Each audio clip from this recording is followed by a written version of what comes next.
Hi y'all, this is kind of a crazy and random setup, I know, but I can finally gesture with my hands, even though this is just kind of a one-off Christmas thing. I'm really excited to be able to share with you guys one of my favorite Christmas traditions. I mean, if it can be called that, that's kind of a loose term. If you guys remember way back when, those little scholastic book fairs that they used to do, oh my god, like back in elementary, sometimes middle school, I know some of y'all had them, at least. If not, y'all are missing out on an absolutely core memory to my childhood. But anyway, what I have right here is Stampy's book. Sorry, I know there's probably a lot of audio interference. That's because I'm recording this outside and there's like cars passing through. But I'm also simultaneously recording the model on my laptop over here and then recording the book right here. So this is all live commentary that I'm doing at the same time. I've got a plant pot holding up my phone. In case any of y'all doubt how old this is copyrighted 2015. This thing is about a decade old, so that means I was 7 when I got this around Christmas time at a scholastic book fair.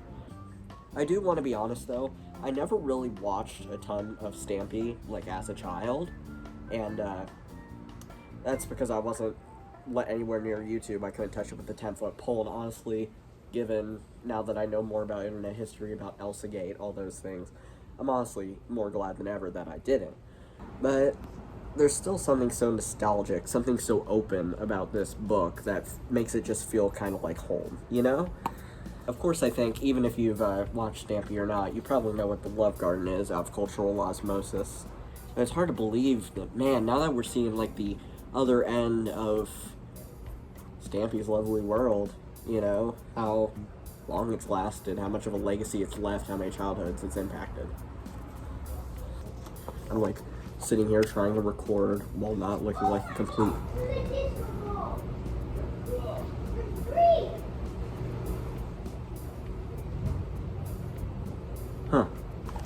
I'm trying to record this while also not looking like an absolute lunatic to the people who are walking by on the sidewalk. And I know this is...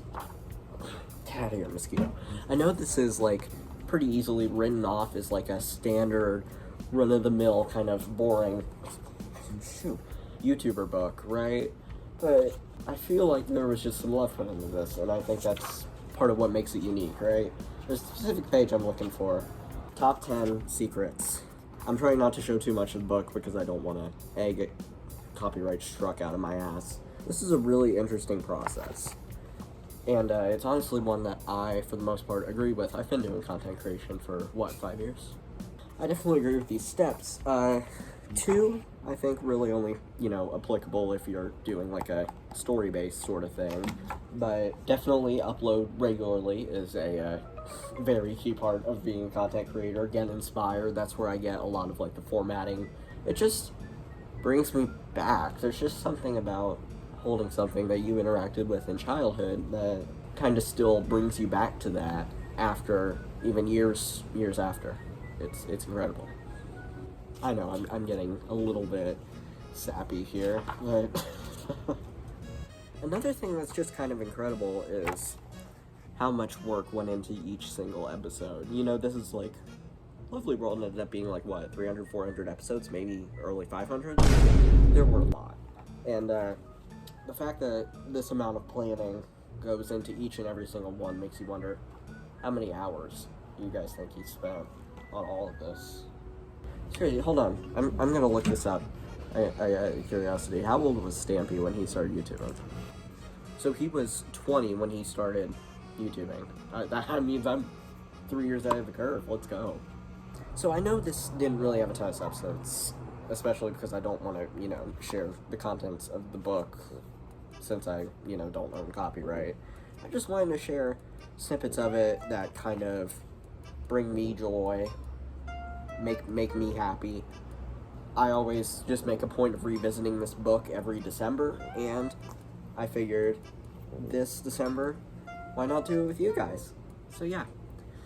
Thank you all so much. We recently just hit 135 subscribers, which is, considering the Agrippa channel started with 7 in July, that is 128. We are up 128 in half a year. It's It's been a hell of a year, guys. I